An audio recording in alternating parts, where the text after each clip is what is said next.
As Institutas da Religião Cristã, de João Calvino.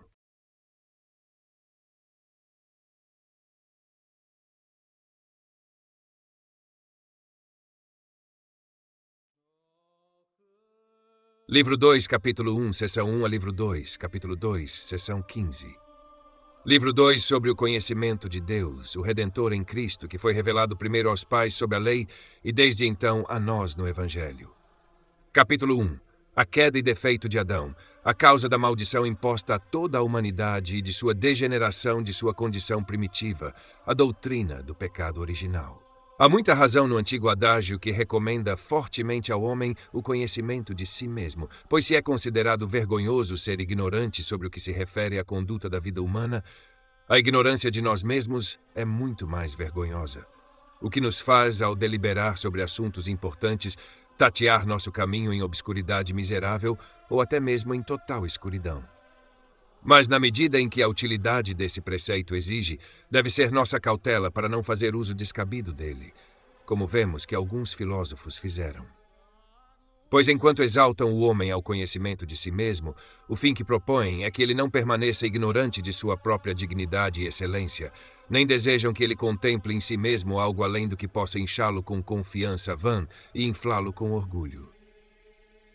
Mas o conhecimento de nós mesmos consiste, em primeiro lugar, em considerar o que nos foi concedido em nossa criação e as graças que continuamente recebemos da benignidade divina, para que possamos saber quão grande seria a excelência de nossa natureza se tivesse mantido sua integridade, lembrando ao mesmo tempo que não temos nada propriamente nosso, podendo sentir nossa posse precária de tudo o que Deus nos concedeu, para sempre colocar nossa dependência nele. Em segundo lugar, devemos contemplar nossa condição miserável desde a queda de Adão, cujo senso tende a destruir todo o vangloriar e confiança, a nos sobrecarregar com vergonha e a nos encher de verdadeira humildade. Pois assim como Deus no começo nos formou à sua imagem para que elevássemos nossas mentes tanto para a prática da virtude quanto para a contemplação da vida eterna, assim, para evitar que a excelência de nossa espécie, que nos distingue dos animais, seja enterrada na preguiçosa indolência, é digno de observação que o propósito de sermos dotados de razão e inteligência é que, levando uma vida santa e virtuosa, possamos aspirar ao alvo que nos é proposto de uma imortalidade abençoada. Mas não podemos pensar sobre essa dignidade primordial sem que nossa atenção seja imediatamente chamada para o espetáculo melancólico de nossa desgraça e ignomínia, pois na pessoa do primeiro homem caímos de nossa condição original. Daí surgem a desaprovação e o desgosto de nós mesmos e a verdadeira humildade, e somos inflamados com novo ardor para buscar a Deus, para recuperar nele aquelas excelências das quais nos encontramos totalmente destituídos. Isso é o que a verdade de Deus nos dirige a buscar na exame de nós mesmos. Ela exige um conhecimento que nos abstraia de toda confiança em nossa própria capacidade, nos prive de qualquer causa de vanglória e nos reduza à submissão. Devemos observar essa regra se desejarmos alcançar o ponto adequado de conhecimento e ação. Estou ciente da plausibilidade superior daquela opinião que nos convida, em vez disso, a uma consideração de nossa bondade, em vez de uma visão de nossa miserável pobreza e ignomínia, que deveria nos sobrecarregar de vergonha. Pois não há nada mais desejado pela mente humana do que afagos reconfortantes, e, portanto, ela escuta com extrema credulidade para ouvir sua excelência sendo magnificada. Por isso, não é tão surpreendente que a maioria da humanidade tenha caído em tal erro pernicioso, pois, sendo o amor próprio imoderado e inato em todos os homens, facilmente se persuadem de que não há nada neles que justifique ser objeto de aversão. Assim, sem qualquer apoio externo, essa falsa opinião de que o homem tem em si mesmo capacidade suficiente para garantir sua própria virtude e felicidade geralmente prevalece. Mas se alguns preferem sentimentos mais modestos, embora concedam algo a Deus para evitar a aparência de atribuir tudo a si mesmos, ainda assim fazem uma distribuição tal que a causa principal do vangloriar e da confiança sempre permanece com eles. Se ouvem algum discurso que bajule o orgulho já operante espontaneamente em seus corações, nada pode agradá-los mais. Portanto, Todo aquele que em sua pregação louva generosamente a excelência da natureza humana recebe grande aplauso de quase todas as idades. Mas tal recomendação da excelência humana que ensina o homem a se satisfazer consigo mesmo apenas o enamora de sua própria amabilidade e assim produz uma ilusão que envolve aqueles que a seguem em um estado de grande petição. Pois para que serve, confiando em toda confiança vã, deliberar, determinar e tentar coisas que pensamos ser vantajosas para nós, se em nossos primeiros esforços nos vemos desprovidos de bom entendimento e verdadeira virtude, mas seguimos com segurança até cairmos na destruição?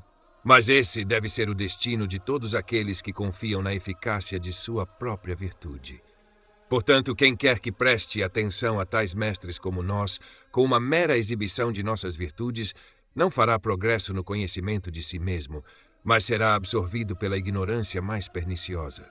Portanto, enquanto a verdade de Deus concorda com o consentimento comum de toda a humanidade neste ponto, o segundo ramo da sabedoria consiste no conhecimento de nós mesmos. No entanto, com relação ao próprio conhecimento, há grande discordância, pois, de acordo com a apreensão carnal, pensa-se que um homem está bem consigo mesmo quando, confiando em seu próprio entendimento e integridade, assume uma ousadia presunçosa, incita-se aos deveres da virtude e, declarando guerra ao vício, usa seus maiores esforços para aderir ao que é justo e honroso. Mas aquele que inspeciona e examina a si mesmo pela regra do julgamento divino não encontra nada que possa elevar sua mente a uma confiança genuína, e quanto mais ele se examina, maior é sua depreciação, até que, descartando toda confiança, se deixa sem nenhuma capacidade para a condução adequada de sua vida. Contudo, não é a vontade de Deus que esqueçamos a dignidade primitiva concedida por ele a nosso pai Adão, o que justamente deveria nos despertar para a busca da justiça e da bondade, pois não podemos refletir sobre nossa condição original e o fim de nossa criação sem ser estimulados a meditar sobre a imortalidade e aspirar ao reino de Deus.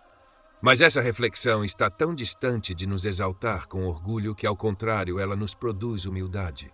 Pois qual é essa condição original da qual caímos? Qual é esse fim de nossa criação, do qual nos afastamos completamente? De modo que devemos lamentar as misérias de nosso estado presente e, no meio de nosso lamento, aspirar à dignidade que perdemos. Agora, quando dizemos que o homem não deve contemplar em si mesmo nada que o exalte com orgulho, queremos dizer que não há nada nele na confiança do que ele deve se orgulhar. Por isso, podemos dividir o conhecimento que o homem deve ter de si mesmo nestas duas partes. Primeiro, ele deve considerar o fato de ser criado e dotado de tais dons estimáveis, uma reflexão que pode excitá-lo à consideração do culto divino e da vida futura. Segundo, ele deve examinar sua própria habilidade, ou melhor, sua falta de habilidade, cuja visão pode confundi-lo e quase anulá-lo. A primeira consideração é adaptada para informá-lo sobre seu dever, a segunda, para informá-lo sobre seu poder de realizá-lo. Tratamos delas ambas em ordem regular. Mas já que não poderia ter sido um simples erro, mas deve ter sido um crime detestável, o qual foi severamente punido por Deus, devemos considerar a natureza do pecado de Adão, que acendeu a terrível chama da ira divina contra toda a raça humana. A opinião vulgar sobre a intemperança da glutonaria é bastante pueril, como se a soma e substância de todas as virtudes consistisse em uma abstinência de um tipo particular de fruto, quando todos os lados estavam repletos dos deleites que poderiam ser desejados, e a fecundidade feliz da terra ofereceu uma abundância e variedade de iguarias. Portanto, devemos olhar mais além, porque a proibição da árvore do conhecimento do bem e do mal foi um teste de obediência, para que Adão provasse sua submissão voluntária ao governo divino. E o nome em si mostra que o preceito foi dado com nenhum outro propósito, senão o de que ele ficasse contente com sua condição e não tentasse, com uma cobiça criminosa, algo mais elevado. Mas a promessa que o autorizava a esperar a vida eterna enquanto comesse da árvore da vida, e por outro lado, a terrível advertência de morte, assim que provasse da árvore do conhecimento do bem e do mal, foram calculadas para a provação e exercício de sua fé. Daí é fácil inferir por quais meios Adão provocou a ira de Deus contra ele. Agostinho, de fato, observa corretamente que o orgulho foi o primeiro de todos os males, pois se a ambição não tivesse exaltado o homem além do que era lícito e direito, ele poderia ter permanecido em sua posição honrosa. Mas podemos obter uma definição mais completa da natureza da tentação, conforme descrita por Moisés, pois, como a mulher, pela sutileza da serpente, foi seduzida a desacreditar a palavra de Deus. É evidente que a queda começou na desobediência. Isso também é confirmado por Paulo, que afirma que todos os homens foram arruinados pela desobediência de um. Mas também deve ser observado que quando o primeiro homem se rebelou contra o governo de Deus, ele não só foi enredado pelos atrativos de Satanás, mas desprezou a verdade e se desviou para alimentos falsos. E certamente não pode haver reverência a Deus quando sua palavra é condenada, pois preservamos o sentido de sua majestade e a pureza de seu culto, enquanto atendemos implicitamente à sua voz. Portanto, a infidelidade foi a raiz dessa defeição, mas dela surgiram a ambição, o orgulho e a ingratidão, pois Adão, ao cobiçar mais do que foi concedido, ofereceu uma indignidade à bondade divina que tanto o havia enriquecido. Agora, era uma impiedade que um filho da terra não se satisfizesse com o fato de ser feito à semelhança de Deus, a menos que também fosse igual a ele. Se a apostasia, que consiste em revoltar-se contra o governo do Criador e rejeitar sua autoridade com insolência, for um crime vil e execrável, é uma tentativa vã de atenuar o pecado de Adão. Embora a transgressão de nossos primeiros pais não tenha sido uma simples apostasia, eles também foram culpados de vil reprovação contra Deus, consentindo com as calúnias de Satanás, que acusava Deus de falsidade, inveja e malignidade. Finalmente, a infidelidade abriu a porta para a ambição, e a ambição produziu obstinação, de modo que eles desprezaram o temor de Deus e se precipitaram para onde quer que fossem levados por seus desejos desregrados. Com propriedade, portanto, Bernard ensina que a porta da salvação nos é aberta quando, nos dias atuais, recebemos o Evangelho com nossos ouvidos, como a morte foi uma vez admitida pelas mesmas portas quando estavam abertas para Adão, pois ele nunca ousaria resistir à autoridade de Deus se não tivesse desacreditado sua palavra. Isso foi certamente o melhor controle para uma regulação adequada de todas as afeições, que o bem principal consiste na prática da justiça, na obediência aos mandamentos de Deus, e que o fim último de uma vida feliz é ser amado por Ele. Sendo assim, seduzido pelas blasfêmias do diabo, ele fez tudo o que estava ao seu alcance para uma total aniquilação da glória de Deus, pois a vida espiritual de Adão consistia em uma união com seu Criador, e assim uma alienação dele foi a morte de sua alma. Não é surpreendente que ele tenha arruinado sua descendência com sua defeição, que perverteu toda a ordem da natureza no céu e na terra. As criaturas sujeitas à vaidade, diz Paulo, não voluntariamente. Se a causa for investigada, é indubitavelmente que elas sustentam parte da punição devida aos deméritos do homem, para cujo uso foram criadas, e sua culpa sendo a origem daquela maldição que se estende a todas as partes do mundo, é razoável concluir sua propagação para toda a sua descendência. Portanto, quando a imagem divina nele foi obliterada e ele foi punido com a perda da sabedoria, força, santidade, verdade e justiça com os quais foi adornado, mas que foram substituídos pelas terríveis pragas da ignorância, impotência, impureza, vaidade e iniquidade, ele não sofreu sozinho, mas envolveu toda a sua descendência com ele e os lançou nas mesmas misérias. Isso é a corrupção hereditária que os pais chamaram de pecado original, significando por pecado a privação de uma natureza anteriormente boa e pura, sobre o qual o tema tiveram muita contenda. Nada está mais distante da razão natural do que o fato de todos serem culpados pela culpa de um, e assim seu pecado se tornar comum, o que parece ter sido a razão pela qual os mais antigos doutores da Igreja apenas de forma obscura mencionaram esse ponto, ou pelo menos explicaram com menos clareza do que o tema exigia. No entanto, essa timidez não pôde impedir Pelágio de surgir, que profanamente pretendia que o pecado de Adão arruinou apenas a si mesmo e não prejudicou seus descendentes, ocultando a doença com essa ilusão. Satanás tentou torná-la incurável, mas quando foi evidenciado pela clara testemunha das Escrituras que o pecado foi transmitido do primeiro homem a toda a sua descendência, ele, de forma sofista, argumentou que foi transmitido por imitação, não por propagação. Portanto, bons homens e, acima de todos, Agostinho, se empenharam em demonstrar que não somos corrompidos por meios adventícios, mas que herdamos uma depravação inata desde o nosso nascimento. A negação disso foi um exemplo de uma impudência consumada. No entanto, a opinião dos pelagianos e celestianos não será surpreendente para quem perceber pelos escritos de Agostinho o quão falta de modéstia eles revelam em tudo mais. Certamente, não há ambiguidade na confissão de Davi de que foi formado em iniquidade e em pecado sua mãe o concebeu. Ele não está ali expondo os pecados de sua mãe ou de seu pai, mas para exaltar suas encomiações à bondade divina para com ele começa a confissão de sua depravação desde o momento de sua concepção. Como é evidente que isso não era peculiar a Davi, é razoável concluir que seu caso exemplifica a condição comum da humanidade. Portanto, toda descendência de uma fonte impura nasce infectada pela contaminação do pecado. E até antes de vermos a luz da vida, já estamos, aos olhos de Deus, contaminados e poluídos. Pois quem pode tirar algo puro de algo impuro? O livro de Jó nos diz que não há um só. Ouviu-se que a impureza dos pais é transmitida aos filhos de tal maneira que todos, sem exceção, são poluídos assim que existem.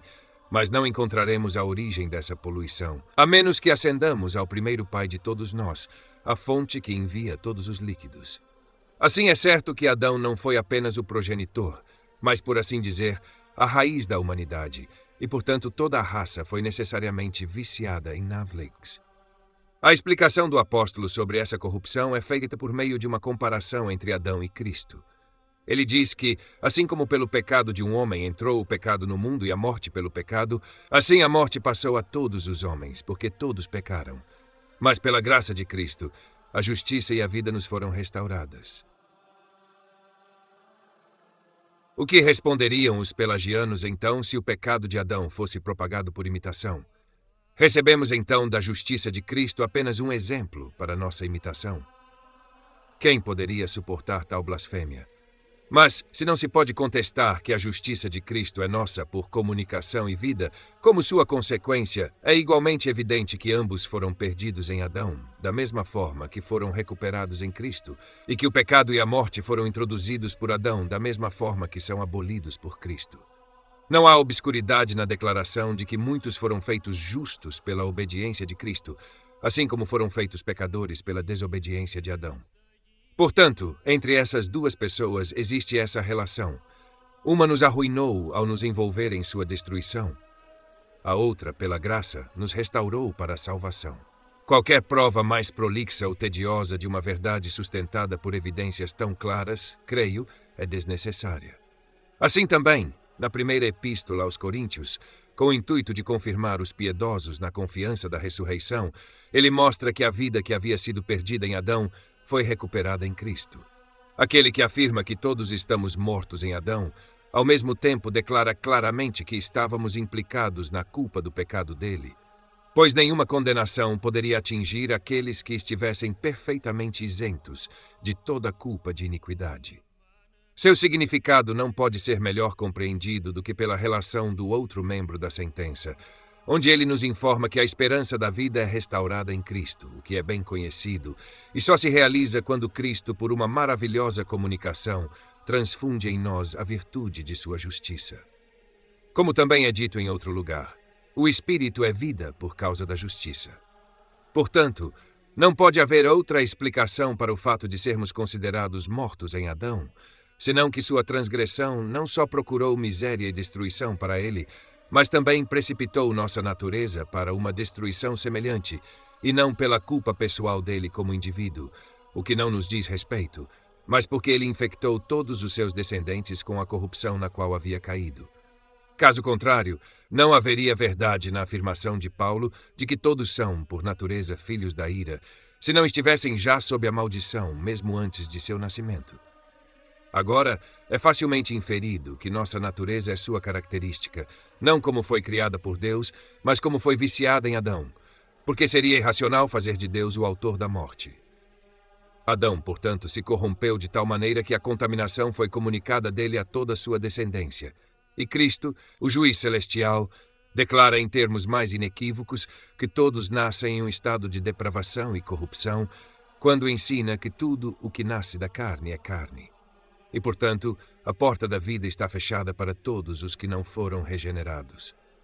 Para compreender este assunto, Não temos necessidade de entrar na longa disputa que os padres não pouco perplexos tiveram sobre se a alma de um filho procede por derivação ou transmissão da alma do pai, pois a alma é o principal assento da poluição. Devemos nos contentar com o fato de que o Senhor depositou em Adão os dons que escolheu conferir à natureza humana. E, portanto, quando ele perdeu os favores que recebeu, ele os perdeu não apenas para si, mas para todos nós. Quem estará preocupado com a transmissão da alma ao ouvir que Adão recebeu os ornamentos que ele perdeu, não menos para nós do que para si, que foram dados não a um homem apenas, mas a toda a natureza humana? Não há nada absurdo, portanto, se, como consequência de ele ser privado de suas dignidades, essa natureza fique despojada e pobre. Se, como consequência de ser contaminado pelo pecado, toda a natureza seja infectada pela contaminação de uma raiz podre. Daí surgiram ramos podres que transmitiram sua putrefação para ramificações mais remotas, pois os filhos foram tão viciados em seus pais que se tornaram contagiantes para seus descendentes. Havia em Adão uma fonte de corrupção tão grande que ela se transfundia dos pais para os filhos de maneira perpétua. Mas a causa da contaminação não está na substância do corpo ou da alma, mas porque foi ordenado por Deus que os dons que ele conferiu ao primeiro homem fossem por ele preservados ou perdidos, tanto para si quanto para toda a sua posteridade. Mas o argumento dos pelagianos de que é impossível que as crianças derivem a corrupção de pais piedosos, enquanto deveriam ser santificadas pela pureza deles, é facilmente refutado, pois elas descem de sua geração carnal, não de sua geração espiritual. Portanto, como Agostinho diz, nem o crente culpado nem o crente justificado geram filhos inocentes, mas filhos culpados, porque a geração de ambos vem da natureza corrompida. Se eles, em algum grau, participam da santidade de seus pais, isso é a bênção peculiar do povo de Deus, que não substitui a primeira e universal maldição anteriormente denunciada sobre a natureza humana, pois sua culpa é da natureza, mas sua santificação é pela graça sobrenatural. Para remover toda incerteza e mal-entendido sobre este tópico, definamos o pecado original. Não é minha intenção discutir todas as definições dadas pelos escritores, mas apenas apresentar uma que creio ser perfeitamente consistente com a verdade. O pecado original, portanto, parece ser uma depravação hereditária e corrupção de nossa natureza disseminada. A corrupção do homem é explicada pelo apóstolo através de uma comparação entre ele e Cristo, como diz ele. Por um homem, o pecado entrou no mundo e a morte pelo pecado. Assim a morte passou a todos os homens, porque todos pecaram. Assim, pela graça de Cristo, a justiça e a vida foram restauradas a nós. Que cavalos pelagianos levantariam aqui que o pecado de Adão foi propagado por imitação? Então, não recebemos nenhuma outra vantagem da justiça de Cristo, senão a proposta de um exemplo para nossa imitação. Quem pode suportar tal blasfêmia?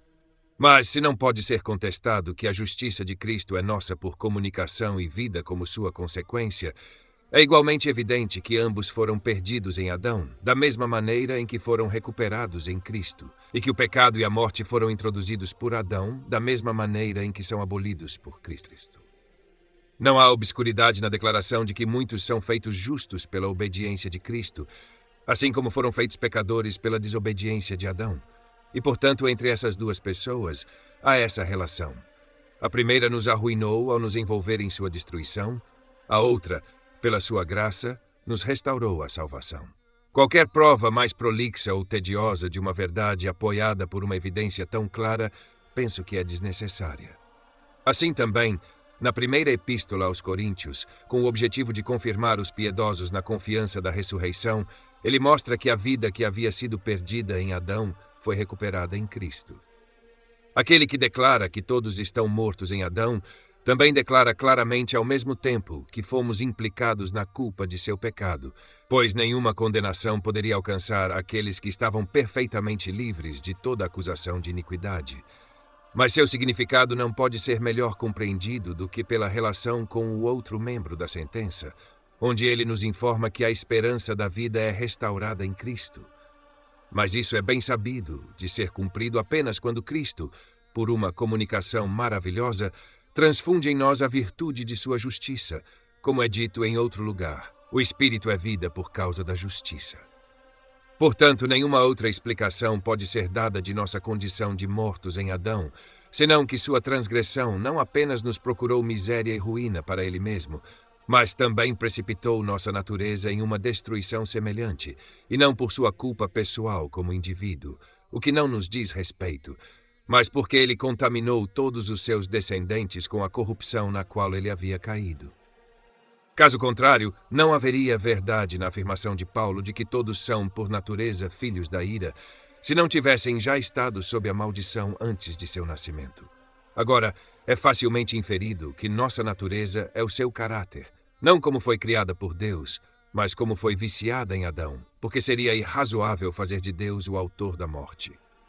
Adão, portanto, se corrompeu de tal maneira que a contaminação foi transmitida dele para toda a sua descendência. E Cristo, o juiz celestial, declara nos termos mais inequívocos que todos nascem em um estado de depravação e corrupção, quando ensina que tudo o que nasce da carne é carne, e que, portanto, a porta da vida está fechada para todos que não foram regenerados. Não precisamos entrar naquela tediosa disputa com a qual os pais se viram não pouco perplexos sobre se a alma de um filho procede por derivação ou transmissão da alma do pai, porque a alma é o principal assento da poluição. Devemos nos contentar com isso. O Senhor depositou em Adão os dons que escolheu conferir à natureza humana, e, portanto, quando ele perdeu os favores que recebeu, ele os perdeu não apenas para si, mas para todos nós. Quem se importará com a transmissão da alma quando ouvir que Adão recebeu os ornamentos que perdeu? Não menos para nós do que para si mesmo, que foram dados não a um homem apenas, mas a toda a natureza humana. Não há nada de absurdo, portanto, se como consequência de ele ter perdido sua dignidade, essa natureza se torna desprovida e pobre, se como consequência de ele ter sido poluído pelo pecado, toda a natureza se torna infectada pela contaminação de uma raiz apodrecida. Daí surgem ramos podres que transmitem sua putrefação para ramificações mais distantes, pois os filhos estavam tão viciados em seus pais que se tornaram contagiosos para seus descendentes. Houve em Adão tal fonte de corrupção que se transmitiu de pais para filhos em um fluxo perpétuo. Mas a causa da contaminação não está na substância do corpo ou da alma, mas porque foi ordenado por Deus que os dons que ele conferiu ao primeiro homem deveriam ser preservados ou perdidos por ele, tanto para si quanto para toda a sua posteridade. Mas o cavalo dos pelagianos, que é impossível que os filhos derivem corrupção de pais piedosos, enquanto deveriam ser santificados pela sua pureza, é facilmente refutado, pois descendem de sua geração carnal, não de sua geração espiritual. Portanto, como Agostinho diz, nem o crente culpado, nem o crente justificado geram filhos inocentes, mas filhos culpados, porque a geração de ambos é da natureza corrompida. Se de alguma forma participam da santidade de seus pais, isso é a bênção peculiar do povo de Deus, que não substitui a primeira e universal maldição anteriormente proclamada sobre a natureza humana. Pois sua culpa é da natureza, mas sua santificação é da graça sobrenatural. Para remover toda incerteza e mal-entendido sobre este tópico, definamos o pecado original. Não é minha intenção discutir todas as definições dadas pelos escritores, só apresentarei uma que considero perfeitamente consistente com a verdade. O pecado original, portanto, parece ser uma depravação hereditária e corrupção de nossa natureza, difundida por todas as partes da alma, tornando-nos suscetíveis à ira divina e produzindo em nós aquelas obras que as escrituras chamam de obras da carne. E isso é, de fato, o que Paulo frequentemente denomina pecado. As obras que precedem, então, como adultérios, fornicações, furtos, ódios, homicídios, festas, ele chama da mesma maneira de frutos do pecado, embora também sejam chamadas de pecados em várias passagens das Escrituras e até mesmo por ele mesmo. Ele mesmo, uma vez que foi favorecido com retidão pela bondade divina, mas caiu em vaidade por sua própria tolice. Portanto, dizemos que o homem está corrompido por uma depravação natural, mas que não se originou da natureza. Negamos que tenha vindo da natureza para significar que é mais uma qualidade adventícia ou acidente do que uma propriedade substancial originalmente inata.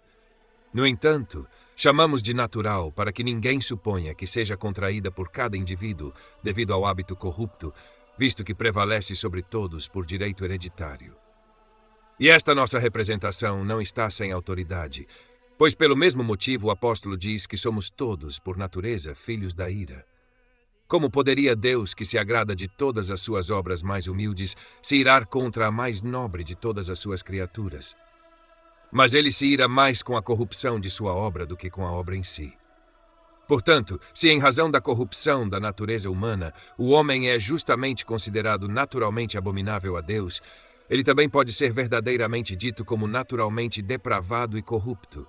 Como Agostinho, em consequência da corrupção da natureza, não hesita em chamar de naturais os pecados que necessariamente predominam na nossa carne, onde não são impedidos pela graça de Deus. Assim, desaparece o sistema tolo e inútil dos maniqueus, que, tendo imaginado no homem uma maldade substancial, presumiram inventar para ele um novo Criador, para não parecer que atribuíssem a causa e a origem do mal a um Deus justo. Capítulo 2. O homem em seu estado atual, despojado da liberdade de vontade e sujeito a uma miserável escravidão. Como vimos, a dominação do pecado, desde o tempo de sua subjugação ao primeiro homem, não apenas se estende sobre toda a raça, mas também possui exclusivamente toda a alma. Agora, resta investigar mais de perto se estamos despojados de toda a liberdade e, se alguma partícula dela ainda resta, até onde sua força se estende. Para que possamos descobrir mais facilmente a verdade dessa questão, primeiro colocarei uma marca pela qual todo o nosso curso deve ser regulado. A melhor maneira de evitar o erro é considerar os perigos que nos ameaçam de todos os lados. Pois, quando o homem é declarado destituído de toda a retidão, ele imediatamente torna isso uma ocasião de preguiça. E porque se diz que ele não tem poder por si mesmo para buscar a justiça, ele a negligencia totalmente, como se não lhe dissesse respeito. Por outro lado, ele não pode se arrogar nada para si, por mais que seja pequeno, sem que Deus seja roubado de sua honra e ele mesmo se veja em perigo por presunçosa temeridade. Portanto, para evitar cair em qualquer uma dessas rochas, o caminho a ser seguido será o de ensinar ao homem que ele não tem mais nada de bom em sua posse, estando cercado de todos os lados pela mais miserável necessidade, mas deve ser instruído a aspirar ao bem do qual está destituído e à liberdade da qual está privado. E deve ser despertado da indolência com mais seriedade do que se fosse suposto possuir a maior força. A necessidade desta última é óbvia para todos. A primeira, percebo, é duvidada por mais pessoas do que deveria ser. Pois está colocado além de toda controvérsia que o homem não deve ser privado de nada que de direito lhe pertence. Deveria também ser manifesto o quão importante é que ele seja impedido de falso orgulho. Pois se ele não foi sequer permitido se gloriar em si mesmo, quando pela beneficência divina foi adornado com os mais nobres ornamentos, quanto mais deveria ser humilhado agora, quando, por causa de sua ingratidão, foi lançado do cume da glória para o abismo da ignomínia. Naquele tempo, digo, quando ele foi exaltado à eminência mais honrosa, as Escrituras não lhe atribuem nada, a não ser que ele foi criado à imagem de Deus, o que certamente implica que sua felicidade não consistia em nenhuma bondade própria, mas em uma participação de Deus. O que resta para ele agora, despojado de toda a glória, senão reconhecer a Deus, a cuja beneficência ele não pôde ser agradecido quando abundava nas riquezas de seu favor, e que agora, pelo menos, ao confessar sua pobreza, glorifique aquele a quem não glorificou com o reconhecimento de suas bênçãos. É também de grande interesse para nós, assim como para a glória divina, que todo louvor, a sabedoria e a força seja retirado de nós, para que não se juntem ao nosso colapso os que nos atribuem qualquer coisa além do que verdadeiramente nos pertence. Pois qual é a consequência disso, quando somos ensinados a lutar pela nossa própria força, senão que somos levantados no ar sobre uma junco, que sendo logo quebrado, nos faz cair ao chão? Embora nossa força seja colocada de maneira muito favorável quando comparada a um junco, não passa de fumaça, qualquer que seja a imaginação ou pretensão dos homens vaidosos a seu respeito. Por isso, não é sem razão que a notável sentença de Agostinho seja repetida com frequência. O livre-arbítrio é mais derrubado do que estabelecido, até mesmo por seus próprios defensores. Era necessário pré-estabelecer essas coisas para o bem de alguns que, ao ouvir que o poder humano está completamente subvertido, para que o poder de Deus seja estabelecido no homem, odiosamente odeiam todo esse argumento como perigoso e inútil, o que, no entanto, parece ser altamente útil para nós e essencial para a verdadeira religião. Como dissemos antes, as faculdades da alma consistem na mente e no coração. Agora vamos considerar a habilidade de cada uma. Os filósofos, com consenso geral, pretendem que na mente preside a razão, que, como uma lâmpada, ilumina com seus conselhos e, como uma rainha, governa a vontade, porque ela está irradiada com a luz divina de tal maneira que é capaz de dar os melhores conselhos e dotada de tal vigor que é qualificada para governar da maneira mais excelente. O sentido, ao contrário, está entorpecido e afligido com a fraqueza da visão, de modo que sempre rasteja no chão e se absorve nos objetos mais grosseiros, sem jamais se elevar a uma visão da verdade. Violência dos sentidos, às vezes de fato, sendo convencidos pelo testemunho da experiência, admitem quão extremamente difícil é para o homem estabelecer dentro de si o reino da razão, enquanto está exposto, ora às solicitações de prazeres sedutores, ora às ilusões de bênçãos fingidas, e em outras ocasiões, às agitações violentas de paixões imoderadas, comparadas por Platão a tantas cordas que o arrastam em várias direções. Por isso, Cícero diz que essas faíscas acesas pela natureza são logo extintas por opiniões corruptas e maus costumes. Mas quando tais doenças uma vez tomam posse da mente humana, reconhecem que seu progresso é tão violento que não pode ser facilmente contido, e não hesitam em compará-las a cavalos ferozes que, tendo rejeitado a razão, como cavalos que se livraram do carro, se entregam a todo tipo de extravagância sem o menor controle. Mas consideram sem controvérsia que a virtude e o vício estão ao nosso alcance, pois se é de nossa escolha, dizem eles, fazer isso ou aquilo, então deve também ser de nossa escolha abstermos-nos de fazê-lo.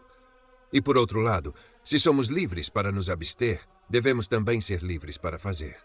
Mas parece que fazemos livre e voluntariamente aquilo que fazemos e nos abstemos do que nos abstemos. E, portanto, se fazemos qualquer ação boa quando queremos, também podemos omiti-la. Se cometemos qualquer mal, isso também podemos evitar. Além disso, alguns deles avançaram para tal grau de presunção que se vangloriam de que devemos aos deuses a nossa vida, mas a vida virtuosa e religiosa a nós mesmos, de onde também vem aquela afirmação de Cícero na pessoa de Cícero, que, como todo homem adquire virtude por si mesmo, nenhum dos sábios jamais agradeceu a Deus por ela, pois, diz ele, somos elogiados pela virtude, e na virtude nos glorificamos. O que não seria o caso se fosse um dom de Deus e não originado de nós mesmos. E logo depois, este é o julgamento de todos os homens. Que a sorte deve ser pedida a Deus, mas que a sabedoria deve ser derivada de nós mesmos. Este, então, é o fundamento da opinião de todos os filósofos, que a razão do entendimento humano é suficiente para seu governo adequado, que a vontade, estando sujeita a ela, de fato é solicitada pelos sentidos para objetos malignos, mas, como tem uma escolha livre, não pode haver impedimento para seguir a razão como seu guia em todas as coisas.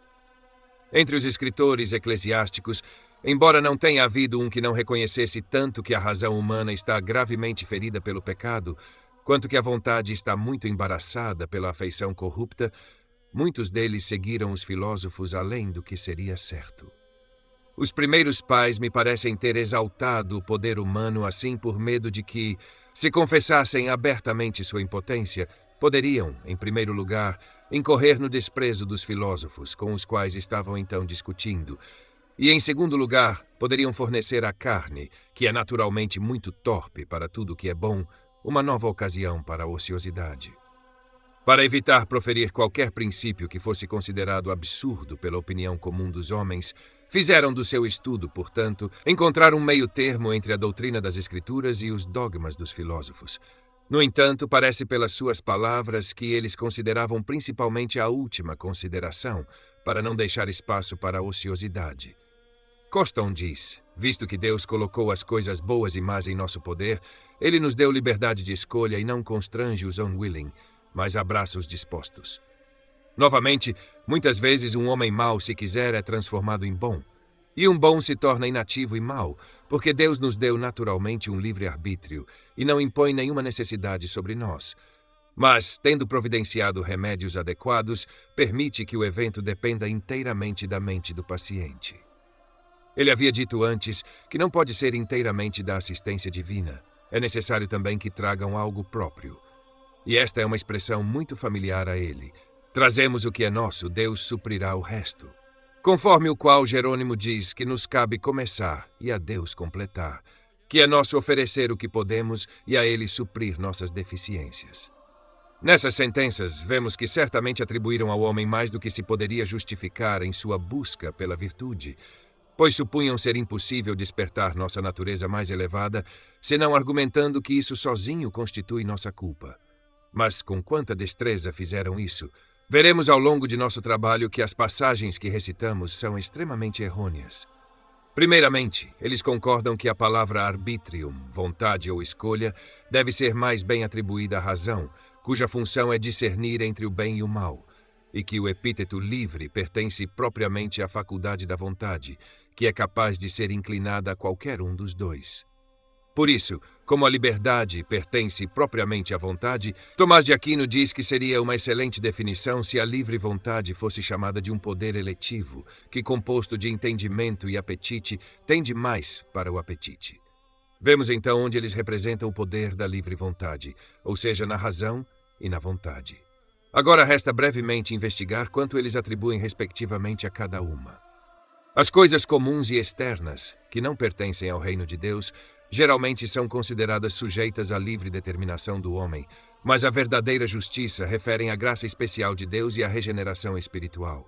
Para apoiar essa noção, o autor do Tratado sobre a Vocação dos Gentios enumera 3 tipos de vontade. A primeira, sensível, a segunda, animal e a terceira, espiritual. Sendo os 2 primeiros livremente exercidos por nós e o último obra do Espírito Santo em nós. A verdade ou falsidade disso será discutida no momento apropriado, pois meu objetivo no momento é recitar brevemente as opiniões de outros, não refutá-las. Portanto, quando os escritores tratam da livre vontade, sua primeira investigação não diz respeito à sua capacidade nas ações civis ou externas, mas ao seu poder de obedecer à lei divina. Embora eu confesse que esta última seja uma questão principal, penso que a outra não deva ser totalmente negligenciada, e para esta opinião espero dar uma boa razão.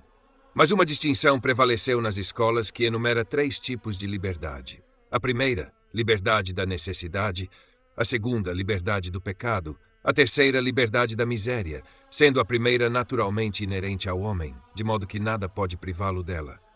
As 2 últimas são perdidas pelo pecado.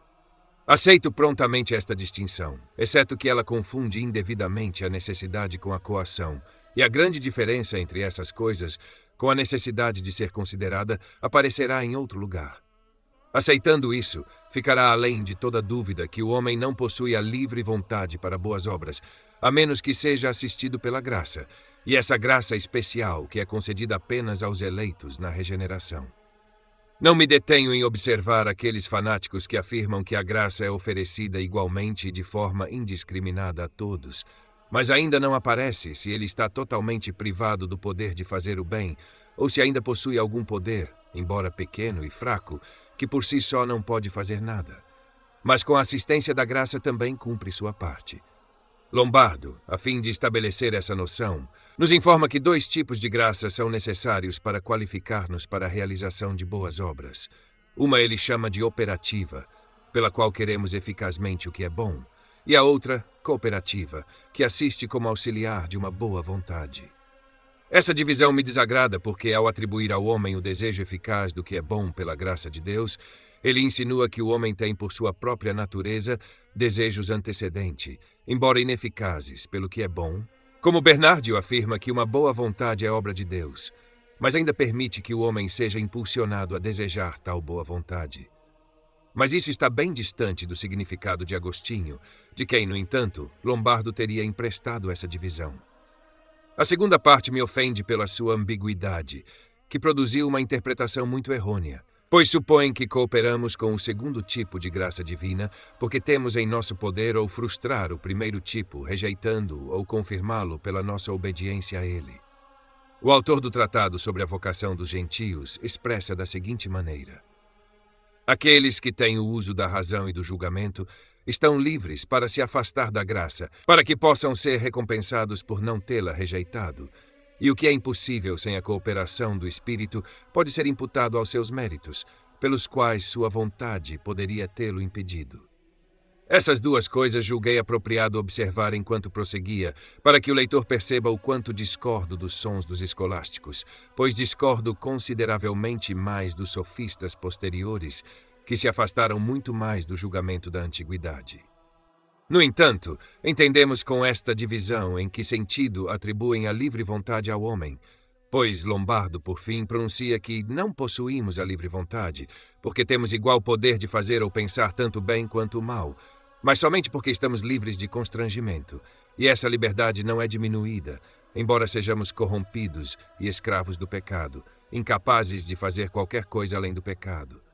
Assim, dir-se-á que o homem possui livre vontade nesse sentido, não porque tenha uma escolha igualmente livre entre o bem e o mal, mas porque faz o mal voluntariamente e não por constrangimento.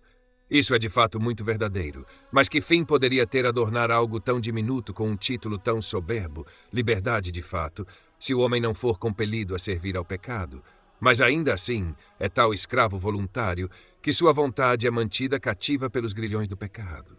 Abomino contendas sobre palavras que perturbam a igreja sem produzir nenhum efeito bom.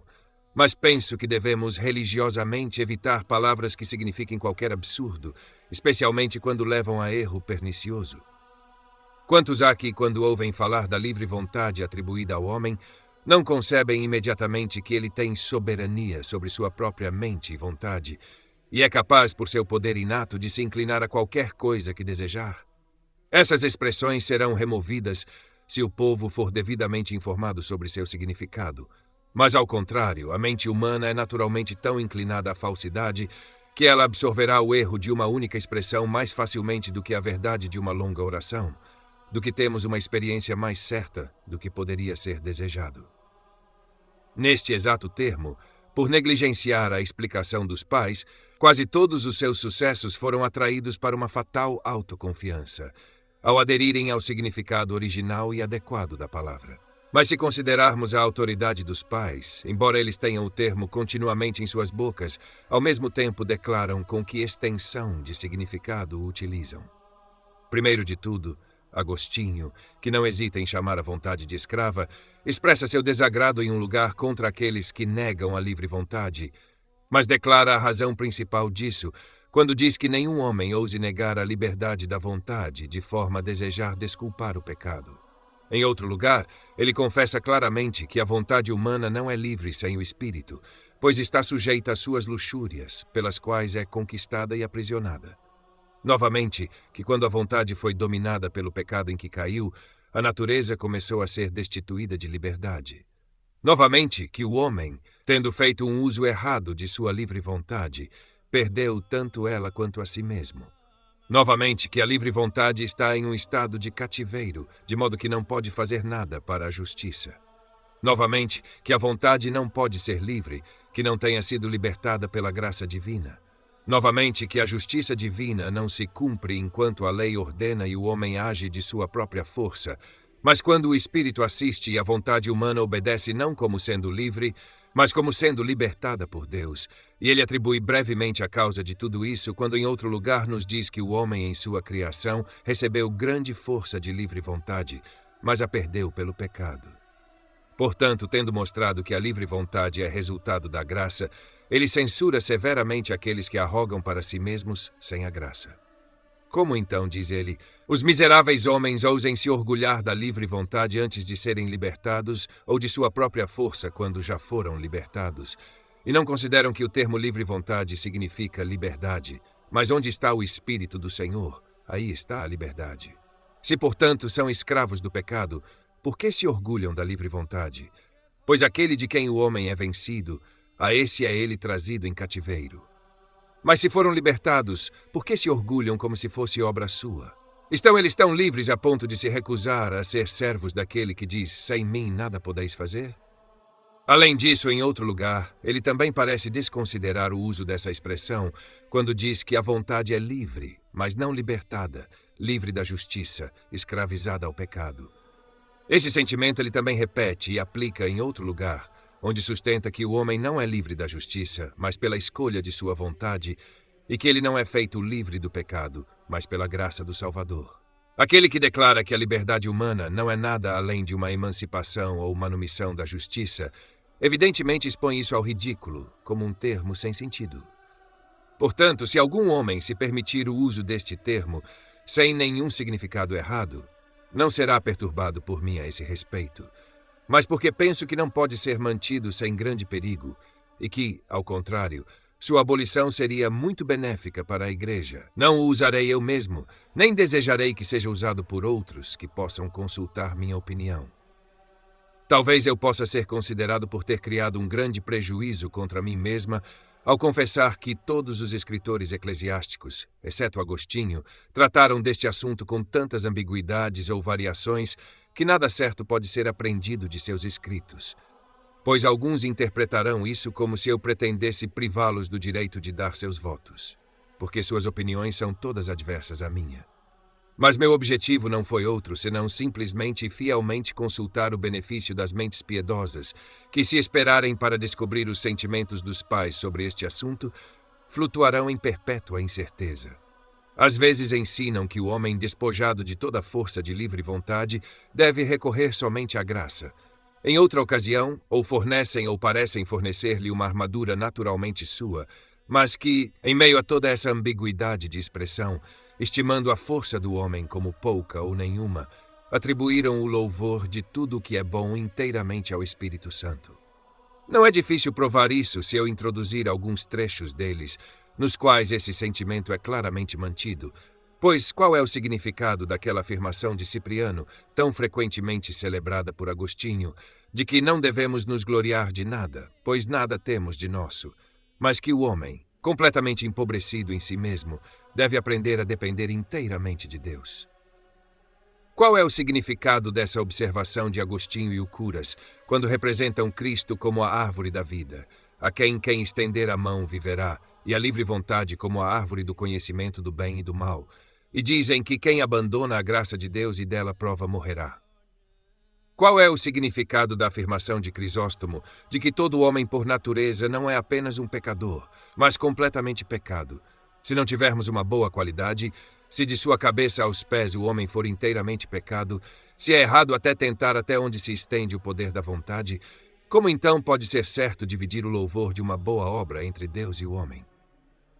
Eu poderia introduzir muitos desses trechos dos pais, mas para que ninguém diga que selecionei apenas aqueles que favorecem minha causa e omitiu habilmente os que a opõem, eu me abstenho de tal recitação. Contudo, ouso afirmar, no entanto, que embora às vezes eles exaltem excessivamente a livre vontade, seu objetivo era ensinar ao homem a descartar toda confiança em sua própria pessoa. O poder e a força que residem em Deus sozinho. Agora prossigo para uma simples explicação da verdade ao considerar a natureza do homem, mas sou obrigado a repetir aqui o que mencionei no início deste capítulo. Aquele que sente maior consternação devido à consciência de sua própria calamidade, pobreza, nudez e ignomínia, fez o maior progresso no conhecimento de si mesmo, pois não há perigo de que o homem se despoje de excessiva humildade, desde que aprenda que o que lhe falta pode ser recuperado em Deus. Mas ele não pode assumir para si mesmo sequer a menor partícula, além de seu direito legítimo, sem arruinar-se com uma confiança vã e incorrer na culpa de um sacrilégio enorme ao transferir para si a honra que pertence a Deus. Sempre que nossas mentes são afligidas por esse desejo de querer ter algo de nosso, que resida em nós mesmos, ao invés de em Deus, podemos saber que essa ideia é sugerida pelo mesmo conselheiro que despertou nos nossos primeiros pais o desejo de se assemelhar a Deus, conhecendo o bem e o mal. Se esse termo for diabólico, que exalta o homem em sua opinião, não o admitamos, a menos que queiramos tomar o conselho de um inimigo. De fato, é agradável ter tanta força inata a ponto de confiar em si mesmo e se satisfazer com isso. Mas ao sermos atraídos para essa confiança vã, que sejamos dissuadidos pelas muitas sentenças terríveis que nos humilham severamente até o pó, como maldito o homem que confia no homem e faz da carne o seu braço. Deus não se deleita na força do cavalo, não se agrada nos pés do homem. O Senhor se agrada dos que o temem, dos que esperam na sua misericórdia. Ele dá poder aos fracos e aumenta a força daqueles que não têm vigor. Até os jovens se cansarão e os moços cairão, mas os que esperam no Senhor renovarão suas forças. A tendência de todas essas passagens é nos impedir de depender, sequer na menor medida, da nossa própria força, se quisermos que Deus seja propício a nós, que resiste aos soberbos, mas dá graça aos humildes.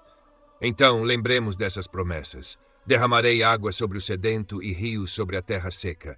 Ó todos os que têm sede, vinde às águas, que declaram que ninguém é admitido à participação das bênçãos de Deus, exceto aqueles que estão desfalecendo pela sensação de sua própria pobreza.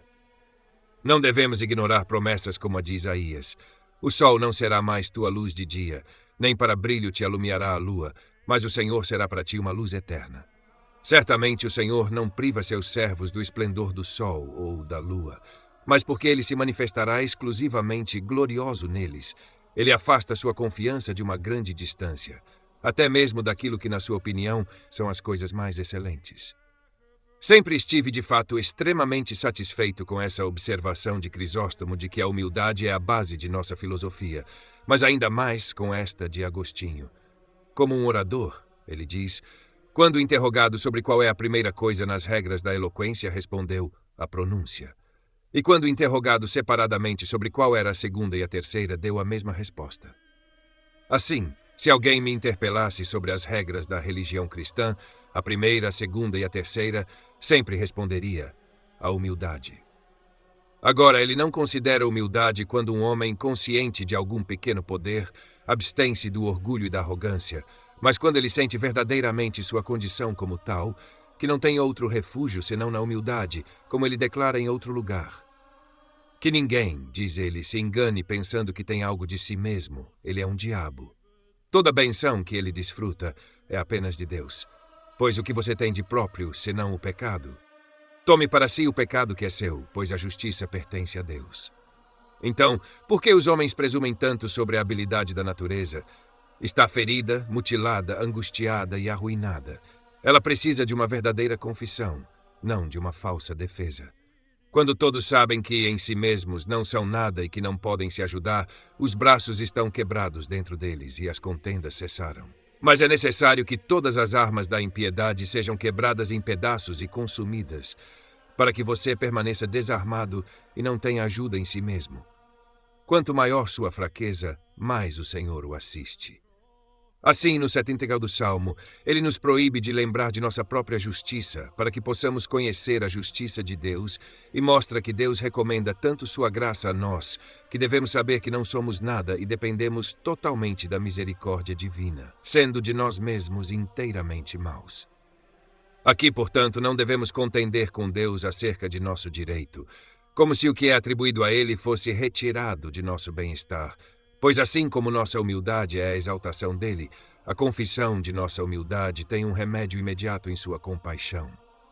Não espero que um homem não convencido se submeta voluntariamente e, se ele tiver alguma força, retire sua atenção disso para ser reduzido à verdadeira humildade, mas exijo que, descartando a doença do amor próprio e o amor pela disputa, que o cega e o leva a ter uma opinião muito alta de si mesmo, ele contemple seriamente a si mesmo no espelho fiel das Escrituras.